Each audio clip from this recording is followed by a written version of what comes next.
സമസ്തയുടെ ആദ്യകാല നേതാക്കളിൽ ഒരാളാണ് ഫറോക്ക് സ്വദേശി എരഞ്ഞിക്കൽ അഹമ്മദ് മുസ്ലിയാർ എന്ന ജർമ്മൻ അഹമ്മദ് മുസ്ലിയാർ. പിതാവ് അബ്ദുറഹ്മാൻ മുസ്ലിയാർ വലിയ പണ്ഡിതനായിരുന്നു. ഹിജ്റ 1303 ഫറോക്കിൽ ജനിച്ചു. വളർന്നതും അവിടെ തന്നെ. കരുവന്തിരുത്തിയിലായിരുന്നു ആദ്യകാല പഠനം. പിന്നെ അഹമ്മദ് കോയ ശാലിയാത്തിയുടെ പിതാവ് ചാലിയം കുഞ്ഞാലിക്കുട്ടി മുസ്ലിയാരുടെ ദർസിൽ കോഴിക്കോട്, മുച്ചുന്തി, കുറ്റിച്ചിറ എന്നിവിടങ്ങളിൽ പഠിച്ചു.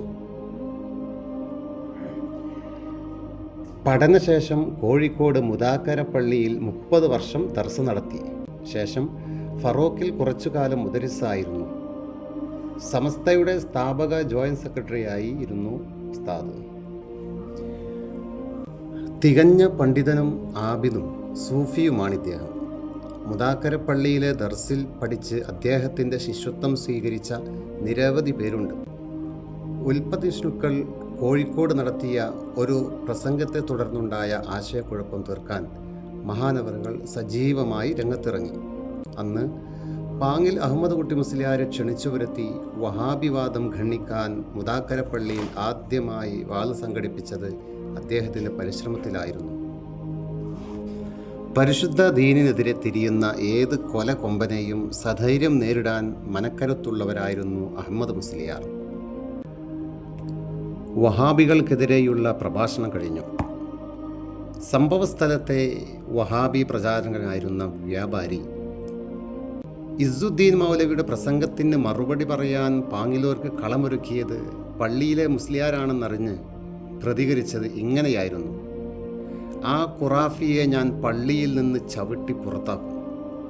അതിനെതിരെ ആരും കാര്യമായി ശബ്ദിച്ചില്ല. അതുകൊണ്ട് അയാളെ നിലക്ക് നിർത്താൻ ഞാൻ തയ്യാറാണ് എന്ന് ആ വ്യാപാരി പറഞ്ഞു. അങ്ങനെ കുറച്ചു ദിവസങ്ങൾക്ക് ശേഷം അയാൾക്കൊരുതരം വിഷാദരോഗം പിടിപെട്ടു. എല്ലാവരും തൻ്റെ ശത്രുക്കളാണെന്നും പുറത്തിറങ്ങിയാൽ എന്തെങ്കിലും സംഭവിക്കുമെന്നുള്ള ഒരു തരം ഭയം.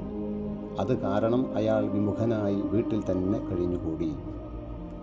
പരിശുദ്ധ ഇസ്ലാമിൻ്റെ പാവനമുഖം പൊതുസമൂഹത്തിൽ വലിച്ചുകൂറുന്ന പാപികളായ ബിദഈകൾക്ക് കൃത്യമായ മറുപടി നൽകിയ ആ മഹാൻ 1950 ഡിസംബർ 12 ഹിജ്റ 1357 റജബ് 8 ഞായറാഴ്ച സുബ്ഹിക്ക് മുമ്പായി വഫാത്തായി.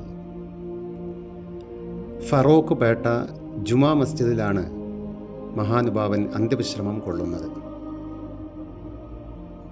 അല്ലാഹു തആല അവിടുത്തെ ദറജ ഉയർത്തിക്കൊടുക്കുമാറാകട്ടെ. അദ്ദേഹത്തെയും നമ്മെയും അവൻ്റെ ജന്നാത്തുൽ ഫിർദൗസിൽ ഒരുമിച്ച് കൂട്ടി അനുഗ്രഹിക്കട്ടെ.